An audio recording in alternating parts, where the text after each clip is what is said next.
السلام علیکم ورحمۃ اللہ وبرکاتہ. کیا حال ہے سب کا؟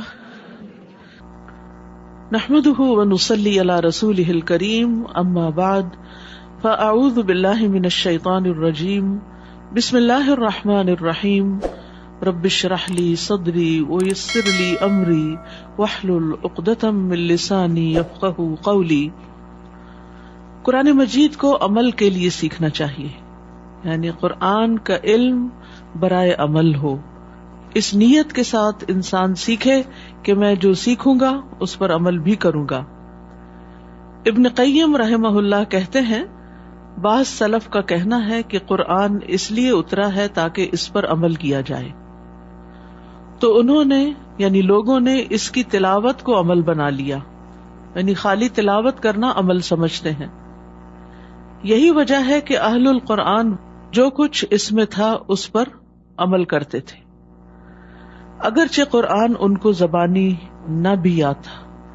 یعنی اہل القرآن کون تھے؟ جنہیں قرآن حفظ نہیں بھی تھا لیکن وہ قرآن پر عمل کرنے والے تھے. یعنی جب تک انسان قرآن پر عمل نہ کرے اس کو اہل القرآن نہیں کہا جاتا. لیکن جو شخص اسے محض زبانی یاد کر لے، نہ اس کو سمجھے نہ ہی اس کے احکامات پر عمل کرے، تو وہ اہل قرآن میں سے نہیں ہے، چاہے وہ قرآن کے حروف اور تجوید کو ایسے درست کر کے پڑھے جیسا کہ تیروں کو سیدھا کیا جاتا ہے. یعنی انتہا درجے کی درستگی کے ساتھ قرات کرے، لیکن اگر اس کو سمجھتا نہیں اور اس پر عمل نہیں کرتا تو وہ اس کا حق ادا نہیں کر رہا. حسن بصری کہتے ہیں کہ اس قرآن کو غلاموں اور بچوں نے پڑھا لیکن انہوں نے اسے شروع سے نہیں لیا، یعنی اس پر عمل نہیں کیا. انہیں اس کے معنی اور تعویل کا کوئی علم نہیں. تو بچوں کو اگرچہ لفظ لفظ سمجھ نہ بھی آئے لیکن کوشش کرنی چاہیے کہ وہ جو بھی پارا وہ پڑھیں یا سورت کوئی پڑھیں یا کوئی حصہ پڑھیں تو اس کا مفہوم ان کو معلوم ہو کہ وہ کیا پڑھ رہے ہیں، قرآن کیا کہہ رہا ہے. بلکہ آپ میں سے جتنے بھی لوگ ناظرہ قرآن پڑھانے والے ہیں وہ اپنے لیے لازم کر لیں کہ پڑھاتے ہوئے کچھ نہ کچھ حصہ، یعنی سارا تو ممکن نہیں ہوتا بعض اوقات کیونکہ ناظرہ کا پڑھنا بھی ایک مشکل کام ہوتا ہے، لیکن اس میں سے چاہے تو کوئی آیت سلیکٹ کر لیں، چاہے تو اوور آل خلاصہ بتا دیں، لیکن کوئی نہ کوئی کام کی یا عمل کی بات ضرور بتائیں تاکہ قرآن کا حق ادا ہو. قرآن کے حروف کے ساتھ ساتھ اس کی حدود کا خیال رکھا جائے. یحییٰ ابن سعید سے مروی ہے کہ عبداللہ بن مسعود رضی اللہ عنہ نے ایک انسان سے کہا، تم یقیناً ایسے زمانے میں ہو کہ اس میں علماء زیادہ اور قاری کم ہیں. اس زمانے میں قرآن کی حدود کی حفاظت کی جاتی ہے، یعنی احکامات کے اوپر عمل کیا جاتا ہے، اور اس کے حروف کو ضائع کر دیا جاتا ہے، یعنی بہت تکلف سے نہیں ادا کیا جاتا اس کے حروف کو. مانگنے والے کم ہیں، دینے والے زیادہ ہیں. اس زمانے کے لوگ نماز لمبی کرتے ہیں، خطبہ چھوٹا کرتے ہیں. وہ اپنی خواہشات سے پہلے عمل کو ظاہر کرتے ہیں. اور ان قریب لوگوں پر ایک ایسا زمانہ آئے گا اس میں علماء کم اور قاری زیادہ ہوں گے. علماء کم اور قاری زیادہ ہوں گے. اس زمانے میں قرآن کے حروف کی حفاظت کی جائے گی لیکن اس کی حدود کو ضائع کر دیا جائے گا، یعنی احکامات پر عمل نہیں کیا جائے گا. مانگنے والے زیادہ اور دینے والے کم ہوں گے. اس میں لوگ خطبہ لمبا کریں گے اور نماز چھوٹی کر دیں گے، قل ہو اللہ پڑھ کے نماز ختم. اور اس زمانے میں لوگ اپنے عمل سے پہلے اپنی خواہشات کو ظاہر کریں گے، یعنی باتیں زیادہ کریں گے لیکن عمل کم ہوگا. تو ضروری ہے کہ انسان اپنے عمل سے قرآن کی تصدیق کرے کہ واقعی وہ قرآن کو سچا مانتا ہے، کیونکہ جس چیز کی سچائی کا اسے یقین ہوتا ہے اسے وہ اپنے عمل میں بھی ضرور لے کر آتا ہے، اس کو حاصل کرتا ہے اور پھر اس کو استعمال بھی کرتا ہے. 12واں پارہ. اعوذ باللہ من الشیطان الرجیم. بسم اللہ الرحمن الرحیم.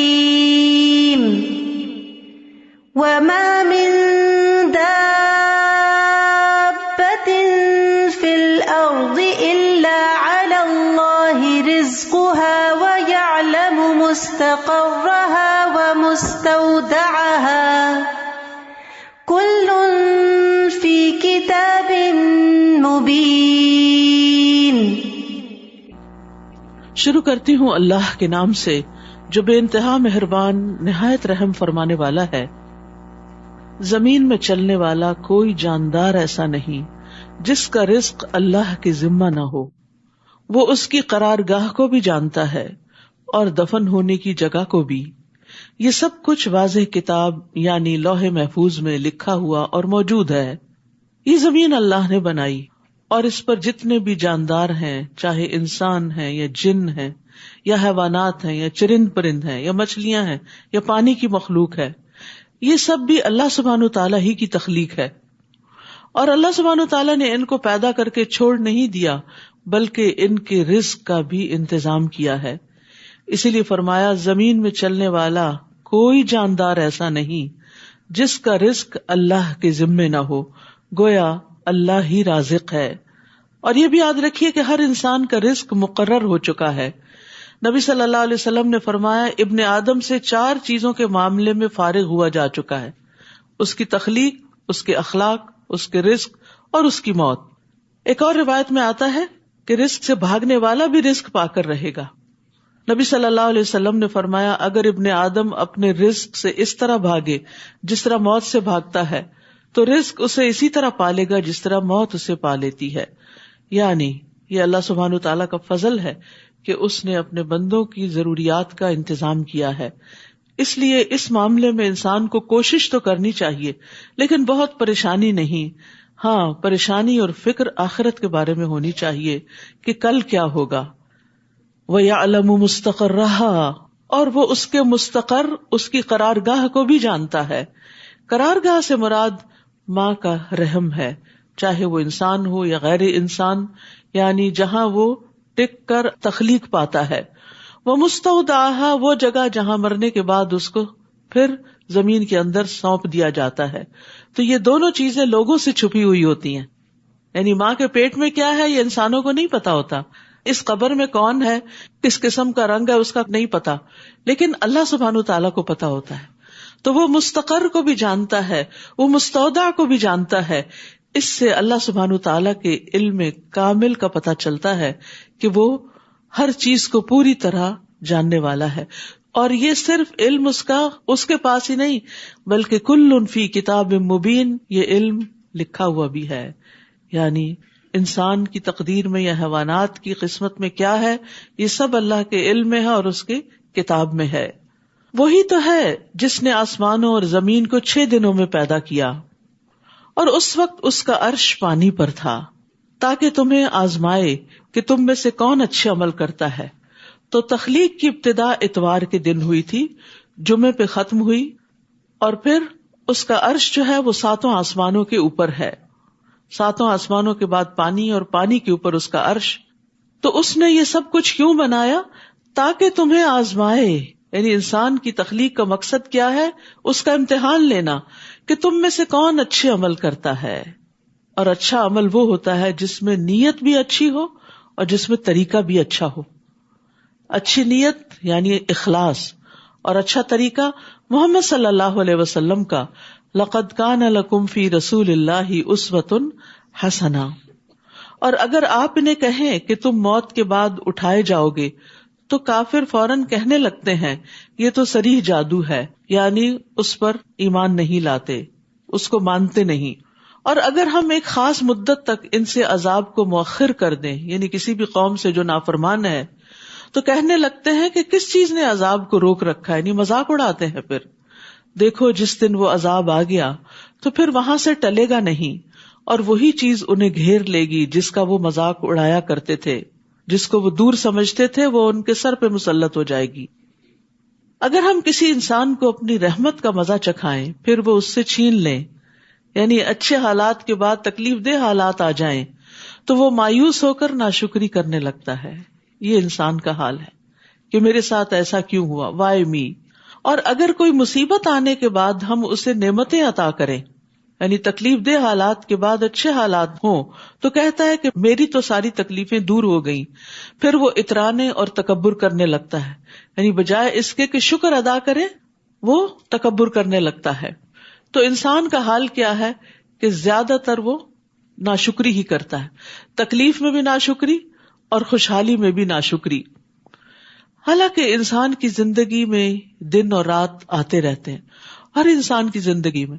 یوسف علیہ السلام کو دیکھے کہ کس طرح وہ باپ کی آنکھوں کا تارا تھے، ان کو محبت نصیب ہوئی، لیکن اس کے بعد ان کی زندگی میں کیا آیا؟ بھائیوں نے انہیں کنویں میں ڈال دیا، تکلیف دہ حالات پیدا ہو گئے. لیکن پھر اس کے بعد کیا ہوا؟ کنویں سے نکل کر عزیز مصر کے ہاں پہنچ گئے، خوشحالی آ گئی. پھر کیا ہوا؟ وہاں آزمائش آ گئی عزیز مصر کی بیوی کی طرف سے، وہاں سے جیل خانے میں پہنچا دیے گئے. پھر کیا ہوا؟ تکلیف کے بعد پھر آسانی آئی تو جیل خانے سے نکال کے مصر کے تخت پر بٹھا دیے گئے. تو ان واقعات میں ہمارے لیے سبق ہے کہ کس طرح زندگی میں رات بھی آتی ہے اور دن بھی آتا ہے. جب اچھے حالات ہوں تو یہ نہ سمجھیں کہ یہ ہمیشہ ایسا ہی رہے گا.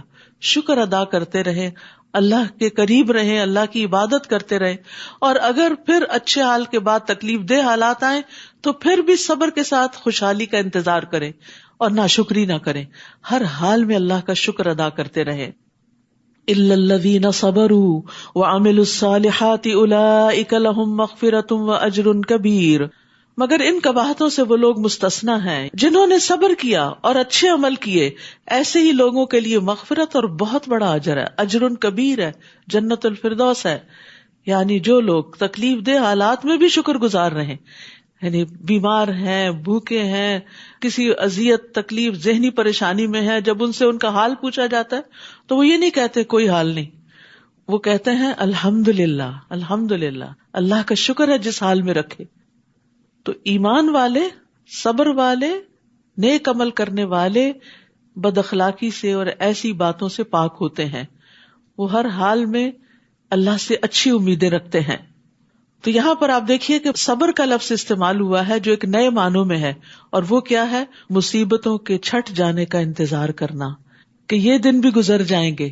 This shall too pass، یہ بھی نکل جائے گا، جیسے اچھے دن نکل گئے یہ بھی نکل جائیں گے اور اس کے بعد آسانی ہو جائے گی. فَلَعَلَّكَ تَارِكٌ بَعْدَ مَا يُوحَىٰ إِلَيْكَ، اے نبی ایسا نہ ہو کہ آپ کی طرف جو وحی کی جاتی ہے آپ اس کا کچھ حصہ چھوڑ دیں، اور اس وجہ سے آپ کا دل تنگ ہو کہ کافر یہ کہیں گے کہ اس شخص پر کوئی خزانہ کیوں نہ اتارا گیا، یا اس کے ساتھ کوئی فرشتہ کیوں نہ آیا. تو آپ تو محض ڈرانے والے ہیں اور ہر چیز پر مختار تو اللہ ہے. تو نبی صلی اللہ علیہ وسلم جو تمام انسانوں سے زیادہ صبر اور حوصلے والے تھے، تو ان پر بھی بعض اوقات ایسی گھبراہٹ طاری ہوتی تھی جو کسی ایک عام انسان پر ہوتی ہے کہ جو اپنے حالات سے پریشان ہونے لگتا ہے.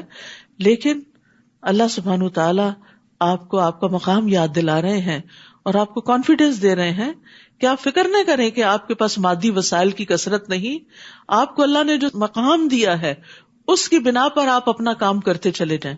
اللہ نے آپ کو جس چیز کے لیے چنا ہے اس پر نظر رکھیں. ہمارے ساتھ بھی بعض اوقات یہ ہوتا ہے کہ ہم irrelevant چیزوں کی طرف زیادہ توجہ دینے لگتے ہیں، چونکہ ہمارے حالات ایسے ہیں، چونکہ میرے ساتھ کوئی سپورٹ نہیں ہے، میرے گھر کے حالات اچھے نہیں ہیں، تو میں دین کا کام کیسے کروں. نہیں، اللہ نے اگر آپ کو دین کا علم دے دیا، اللہ نے اگر آپ کو یہ راہ دکھا دی، اس کام کے لیے چن لیا، تو اس کو اپنے لیے بہت بڑا آنر سمجھیں، اس پر فوکس کریں اور باقی چیزیں اللہ کے سپرد کر دیں. وہ ٹیک کیئر کرے گا اور ان کو درست کر دے گا. یا وہ یہ کہیں کہ اس نے یہ قرآن خود گھڑ لیا ہے. آپ ان سے کہیے اگر تم اس دعوے میں سچے ہو تو تم بھی اس جیسی 10 صورتیں گھڑ لاؤ. اللہ کے سوا جس جس کو تم بلا سکتے ہو بلا لو.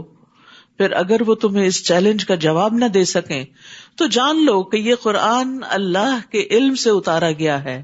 سبحان اللہ، یہ قرآن اللہ کے علم سے اتارا گیا ہے، اور یہ کہ اس کے سوا کوئی الہ نہیں. یہ قرآن کی اصل دعوت ہے کہ لوگ اس کی عبادت کی طرف آئیں. پھر کیا تم اس امر حق کے سامنے سر تسلیم خم کرتے ہو؟ من کان یرید الحیات الدنیا وزینتہا، جو شخص دنیا کی زندگی اور اس کی زینت چاہے تو ہم ایسے لوگوں کو دنیا میں ہی ان کے اعمال کا پورا بدلہ دے دیتے ہیں.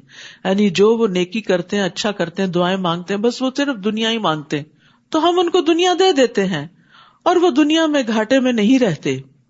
یہی لوگ ہیں جن کا آخرت میں آگ کے سوا کچھ حصہ نہیں. یعنی جو آخرت کو بھول کر صرف دنیا پہ فوکس کیے ہوئے ہیں، پھر انہیں آخرت میں کچھ نہیں ملے گا. جو کچھ انہوں نے دنیا میں بنایا وہ برباد ہو جائے گا، اور جو عمل کرتے رہے وہ بھی بے سود ہوں گے. تو یہاں بنیادی طور پر ریاکاروں کے بارے میں بات کی گئی ہے کہ جو اپنے نیک اعمال کو دکھاوے کے لیے کرتے ہیں اور لوگوں سے واہ واہ چاہتے ہیں اور شہرت حاصل کرنا چاہتے ہیں، لوگوں کے اندر نیک بی کہلانا چاہتے ہیں کہ لوگ ہمیں بہت ایماندار اور شریف سمجھیں تاکہ اس کی آڑ میں ہم مزید دنیا کے کچھ فائدے حاصل کر سکیں. کیونکہ یہ دین والوں پر لوگوں کا ٹرسٹ ہوتا ہے نا، تو بعض لوگ دین کی آڑ لے لیتے ہیں تاکہ لوگ ان پہ ٹرسٹ کریں اور اس کے پیچھے پھر وہ اپنی مذموم نیتوں کو پورا کرتے ہیں. تو ایسے لوگوں کے لیے سزا بتائی گئی ہے. بھلا وہ شخص جو اپنے رب کی طرف سے ایک واضح دلیل رکھتا ہو، پھر اسی رب کی طرف سے ایک شاہد وہی بات پڑھ کر سنائے، اور وہی بات اس سے پہلے موسیٰ کی کتاب تورات میں بھی موجود ہو جو لوگوں کے لیے رہنما اور رحمت تھی، تو کیا وہ اس بات میں شک کر سکتا ہے؟ ایسے ہی لوگ اس پر ایمان لاتے ہیں. اور ان گروہوں میں سے جو کوئی ایسی بات کا انکار کر دے تو اس کے لیے دوزخ ہی کا وعدہ ہے. لہذا آپ کو ایسی بات میں شک میں نہ رہنا چاہیے، بلا شبہ وہ آپ کے رب کی طرف سے حق ہے، پھر بھی اکثر لوگ ایمان نہیں لاتے. تو کچھ لوگ ایسے ہوتے ہیں کہ جن کی فطرت سلیم ہوتی، جو اپنے رب کی طرف سے واضح دلیل رکھتے ہیں، یعنی ان کے اندر خیر ہوتی ہے، وہ بہت سا علم نہ رکھنے کے باوجود بھی اپنے رب کو پہچانتے ہیں کائنات کی نشانیوں کے ذریعے. پھر ایسا ہوتا ہے کہ کبھی کتاب ہدایت سے ان کا انٹریکشن ہو جاتا ہے اور کوئی ان کو اللہ کی آیات اور کتاب میں سے وہی چیز پڑھ کے بتاتا ہے، اور پھر پچھلی کتابوں سے بھی رہنمائی اور گائیڈنس ان کو ملی بھی ہوتی ہے، تو پھر وہ اس پر ایمان لے آتے ہیں اور وہ شک میں نہیں رہتے. لیکن کچھ لوگ ایسے ہیں کہ جو علم کے گہوارے میں پیدا ہوتے ہیں، پیغمبر ان کے درمیان میں ہوتے ہیں، ہر طرح کے دلائل موجود ہوتے ہیں، پھر بھی وہ نہیں مانتے. تو ہمیں سوچنا چاہیے کہ حق آنے کے بعد ہمارا طرز عمل کیا ہوتا ہے. وَمَنْ أَظْلَمُ مِمَّنِ افْتَرَىٰ عَلَى اللَّهِ كَذِبًا، اور اس شخص سے بڑھ کر ظالم کون ہوگا جو اللہ پر جھوٹ گھڑے. ایسے لوگ اپنے رب کے سامنے پیش کیے جائیں گے اور گواہی دیں گے کہ یہی لوگ تھے جو اپنے رب پر جھوٹ باندھتے تھے. دیکھو ظالموں پر اللہ کی لعنت ہے. یعنی رب پر جھوٹ باندھنا کیا ہے؟ شرک کرنا یا ان باتوں کو ان سے منسوب کرنا جو اس نے فرمائی نہیں. الذین یصدون عن سبیل اللہ، جو لوگوں کو اللہ کی راہ سے روکتے ہیں. ویبغونہا عوجا، اور اس میں کجروی تلاش کرتے ہیں، یعنی دین کے اندر نقص نکالنے کی کوشش کرتے ہیں، اور وہ آخرت کے بھی منکر ہیں. تو جو یصدون ہے یہ کون ہے؟ جو اپنے آپ کو بھی حق کی پیروی سے روکتے ہیں اور دوسروں کو بھی اطاعت کرنے سے روکتے ہیں، اور دین کے اندر ٹیڑھا پن نکالتے ہیں اپنے خیال سے، اپنی ٹیڑھی عقل کے مطابق، تاکہ لوگوں کو اللہ کی فرما برداری سے روکا جا سکے. تو یاد رکھیے دوسروں کو گمراہ کرنا انتہائی ظلم ہے، اپنے اوپر بھی اور دوسروں پر بھی. یہ لوگ زمین میں اللہ کو بے بس کرنے والے نہ تھے، اور نہ ہی اللہ کے مقابلے میں ان کا کوئی حامی ہوگا. انہیں دگنا عذاب دیا جائے گا. وہ نہ تو حق بات سننا گوارا کرتے تھے اور نہ ہی خود انہیں کچھ سوچتا تھا. یعنی بھٹکانے والوں کو دگنا عذاب ہوتا ہے، خود بھٹکنے کا بھی اور اوروں کو بھٹکانے کا بھی. یہی لوگ ہیں جنہوں نے اپنے آپ کو نقصان پہنچایا، اور جو کچھ وہ جھوٹ گھڑتے تھے سب انہیں بھول جائیں گے.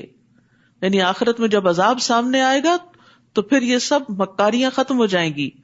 اس میں کوئی شک نہیں کہ آخرت میں یہی سب سے زیادہ نقصان اٹھانے والے ہیں. ان الذین آمنوا وعملوا الصالحات، اب دوسرا گروہ ہے یقیناً وہ لوگ جو ایمان لائے اور انہوں نے اچھے عمل کیے. واخبتوا الی ربہم، اور اپنے رب کے حضور گڑ گڑائے، اس کے آگے عاجزی اختیار کی. اولئک اصحاب الجنہ ہم فیہا خالدون، یہی لوگ اہل جنت ہیں جس میں وہ ہمیشہ رہیں گے. تو اخبات ہوتا ہے دل میں جمے ہوئے خوف کی وجہ سے جو خشیت پیدا ہوتی، یعنی آلریڈی اللہ سے ڈرتا ہے انسان، لیکن کسی کسی وقت وہ چیز اوپر آ جاتی ہے اور انسان کی آنکھیں بھی ڈبڈبانے لگتی ہیں، اور انسان اپنے رب کے حضور جھک جاتا ہے اور اپنی کمزوری کا اظہار کرتے ہوئے اس سے دعائیں کرتا ہے. یعنی ایک طرف وہ اکڑنے والے اور بہکانے والے لوگ ہیں، تو دوسری طرف بالکل ان کے اپوزٹ عاجزی اختیار کرنے والے لوگ. مثل الفریقین کالاعمی والاصم، ان دو فریقوں کی مثال ایسی ہے جیسے ایک تو اندھا اور بہرا ہو اور دوسرا دیکھنے والا بھی ہو اور سننے والا بھی، یعنی دونوں ایک دوسرے کے اپوزٹ. کیا یہ دونوں برابر ہو سکتے ہیں؟ ہرگز نہیں. پھر کیا اس مثال سے تمہارے پلے کچھ نہیں پڑتا؟ یعنی تمہیں بات سمجھ نہیں آتی؟ اور سمجھنے کی ضرورت کیا کہ ہم کس گروہ سے بلانگ کرتے ہیں. وَلَقَدْ أَرْسَلْنَا نُوحًا إِلَىٰ قَوْمِهِ إِنِّي لَكُمْ نَذِيرٌ مُبِينٌ. اور ہم نے نوح علیہ السلام کو اس کی قوم کی طرف بھیجا تو اس نے انہیں کہا کہ میں تمہیں صاف صاف ڈرانے والا ہوں. اور کس لیے آیا ہوں؟ اللہ تعبدوا الا اللہ، تم اللہ کے سوا کسی کی عبادت نہ کرو، میں تمہارے بارے میں المناک دن کے عذاب سے ڈرتا ہوں. تو اس کی قوم کے کافر سرداروں نے جواب دیا، ہم تو تجھے اپنے ہی جیسا آدمی خیال کرتے ہیں، اور جو تیرے پیروکار ہیں وہ بادی و نظر میں بظاہر ہمیں کمینے معلوم ہوتے ہیں. یعنی تمہارے فالوورز بڑے تھرڈ کلاس لوگ ہیں ان کے خیال میں، کیونکہ وہ غریب ہیں، بہت زیادہ کوئی دنیاوی سٹیٹس نہیں ہے ان کا. پھر تم لوگوں کو ہم پر کسی طرح کی بھی فضیلت نہیں، بلکہ ہم تو تمہیں جھوٹا ہی سمجھتے ہیں. پیغمبر کا کام ہے لوگوں کو ہدایت کی طرف دعوت دینا، اور لوگ ان کو دیکھ رہے ہیں کس نظر سے کہ ان کے پاس مال و دولت کتنا ہے، ان کے جو سوشل سرکل ہے وہ کیسا ہے، کون لوگ ان کے فالوورز ہیں، کتنے ریسورسفل ہیں. ارریلیونٹ چیزیں دیکھ رہے ہیں وہ، کیونکہ پیغمبر سے ہدایت لینی چاہیے، نہ کہ اس کی شان و شوکت اور اس کے ساتھ جو دنیا لگی ہوئی ہو وہ دیکھنا مطلوب ہو.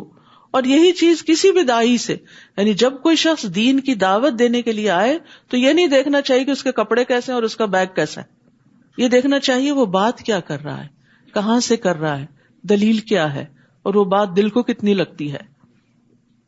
تو اس کی قوم کے کافر سرداروں نے جواب دیا، ہم تو تجھے اپنے ہی جیسا آدمی خیال کرتے ہیں. قال یا قوم ارأیتم ان کنت علی بینۃ من ربی. نوح علیہ السلام نے کہا، اے میری قوم بھلا دیکھو، اگر میں اپنے رب کی طرف سے ایک واضح دلیل پر ہوں اور اس نے مجھے اپنے ہاتھ سے رحمت یعنی نبوت بھی عطا کی ہو جو تمہیں نظر نہ آ رہی ہو، تو کیا ہم اسے زبردستی تم پہ چپکا سکتے ہیں کہ تم ضرور ایمان لاؤ، اس حال میں کہ تم اسے ناپسند کر رہے ہو؟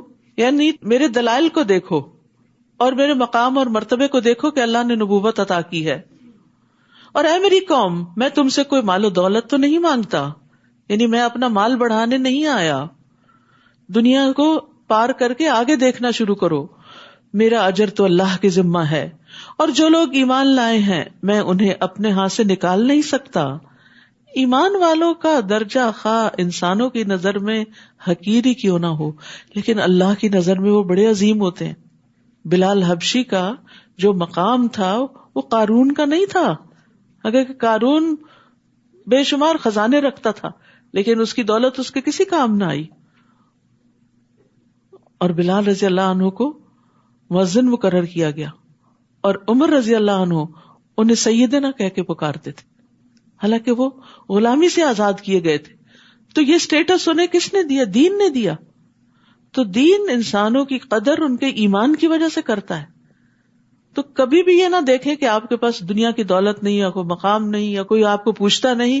یہ دیکھیں اللہ کی نظر میں، مالک کائنات کی نظر میں آپ کا مقام کیا ہے. ساری دنیا بھی مل کر آپ کو بڑا مان لے، اور اگر اللہ کی نگاہ میں مچھر کے پر برابر بھی کوئی مقام نہیں تو خسارہ ہی خسارہ ہے. میرا اجر تو اللہ کے ذمہ ہے، اور جو لوگ ایمان لائے ہیں میں انہیں اپنے ہاتھ سے نکال نہیں سکتا. وہ یقیناً اپنے رب سے ملنے والے ہیں، مگر میں تو دیکھتا ہوں کہ تم لوگ جہالت کی باتیں کرتے ہو. یہ بھی جہالت ہے. یعنی ایسے لوگ جو دنیا کی بڑی پہچان رکھتے ہیں وہ اپنے آپ کو بڑے سمارٹ سمجھتے ہیں، لیکن اللہ کی نظر میں وہ جاہل ہیں جو حقیقت کو نہ سمجھیں کہ انجام کس کا اچھا ہے. وَيَا قَوْمِ مَن يَنصُرُنِي مِنَ اللَّهِ إِن طَرَدتُّهُمْ أَفَلَا تَذَكَّرُونَ. اور اے میری قوم، اگر میں ان لوگوں کو اپنے ہاتھ سے نکال دوں تو اللہ کے مقابلے میں میری مدد کون کرے گا؟ تم ذرا بھی غور نہیں کرتے. یعنی یہ تو اللہ کے پیارے ہیں، اگر میں نے ان کو دھتکار دیا تو میرا کیا بنے گا؟ یعنی تمہیں خوش کرتے کرتے. تو یاد رکھیے، لوگوں کی قدر ان کے دین، ایمان اور تقوی کی وجہ سے کریں، چاہے ان کا دنیاوی مقام کچھ بھی نہ ہو. ان کو دین کی وجہ سے عزت دیں، اور ان کو دین کی وجہ سے عزت وہی دیتا ہے جس کے اپنے اندر دین ہو، جس کے اپنے اندر اللہ کی محبت ہو. تو وہ اللہ سے محبت کرنے والوں سے لازماً محبت کرتا ہے.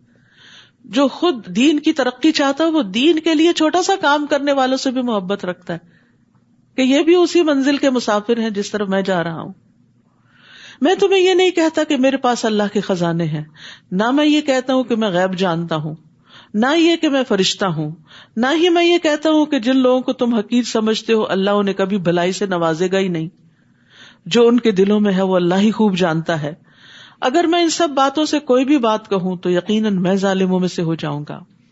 یعنی کھل کے بتا دیا کہ میرا مقصود دنیا نہیں ہے اور نہ میں دنیاوی اعتبار سے کوئی بڑا انسان بن کے تمہارے سامنے آنا چاہتا ہوں.